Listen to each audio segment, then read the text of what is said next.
this is great for Pritzker politically, and it's great for Trump politically, to argue about crime, to argue about invasion, and all these kinds of things.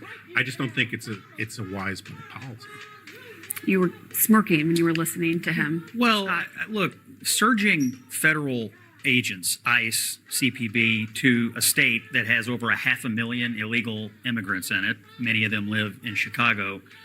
I mean, the federal government is going to enforce federal law. I hear Pritzker complaining that there's no coordination, but I also heard the mayor say he's ordered the police department not to cooperate with federal officials on this immigration crackdown. So how are you supposed to cooperate if the mayor is ordering his own police force not to do so? The fact is, you have people in this country illegally. The president has promised since he was running his campaign last year that he planned to crack down on illegal immigration. He's sending federal agents to Illinois to do that. I'm not entirely certain why everybody is so angry or surprised about this. I mean, we're here enforcing federal immigration law in a city that we can argue about whether it's a crisis or not, but there were 53 shootings there over the weekend. It's pretty violent. We should also be clear. They were talking about sending the National Guard in long before they were talking about this ICE operation. These two things have now become merged. He's saying they're on standby. about to say this. What is it? What is happening here in Chicago? First, it's about crime, if you listen to Trump. Now, apparently, it's about immigration enforcement. I mean, when you are talking about, no wonder people are confused, no wonder people are alarmed, because if it is not clear what the purpose of these kinds of operations are, people are going to assume the worst. I mean, here in D.C., apparently it's about crime, except most of what we've seen has been immigration enforcement. Now you're going to move to a U.S. city, Chicago, where apparently it is about immigration enforcement if it's the president, but it's not. It's about crime. Like, what are we talking about? Aren't they one and the same? If you're in the country illegally, you're a criminal. No, that's not the same thing. And Why? It's a civil offense if you cross the border. Oh my gosh! No, but wait a second. You are trying to make. If you're here breaking U.S. immigration law, okay, you are trying to say that anyone in this country illegally is some kind of murder or killer. Crime. A lot of discord among communities. We've all seen the viral videos of people being yanked off of their scooters and thrown into cars with people in masks that you're like, are these actually National Guard members? Are they ICE members? Who are these people? So the end of the day, I do agree that, yes, it's politically good if we're going to talk about politics, politically good for Pritzker and I guess politically good for Trump.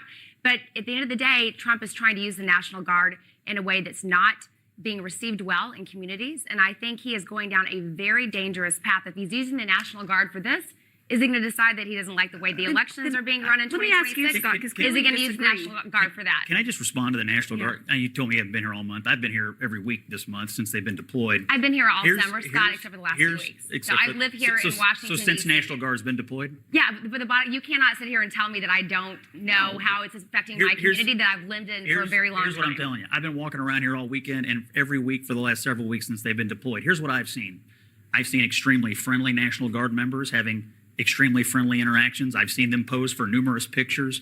Other than a few soreheads out doing protesting who tend to protest everything, I think they have been extremely well received from my observations, and they've been quite a bit. I've been here for most of the last month. Good use of our National Guard to come into communities. We've arrested thousands of criminals, taken illegal guns off the street, picked up illegal aliens, and gotten some pretty bad characters. And intimidated people in communities and created just discord across. All I'll say people is who are wondering why there's a police state in Washington, D.C. The numbers don't back up the contention that this has been hugely effective. What you've seen absolutely is a huge diminution, crime going down, as one would expect when you have a huge surge of law enforcement. But obviously, you can't sustain that, right? That isn't policing. That isn't looking at the long-term, kind of plan for a community. That is a surge of forces, which happen in many places, and it just shows that there really aren't any policies in place here.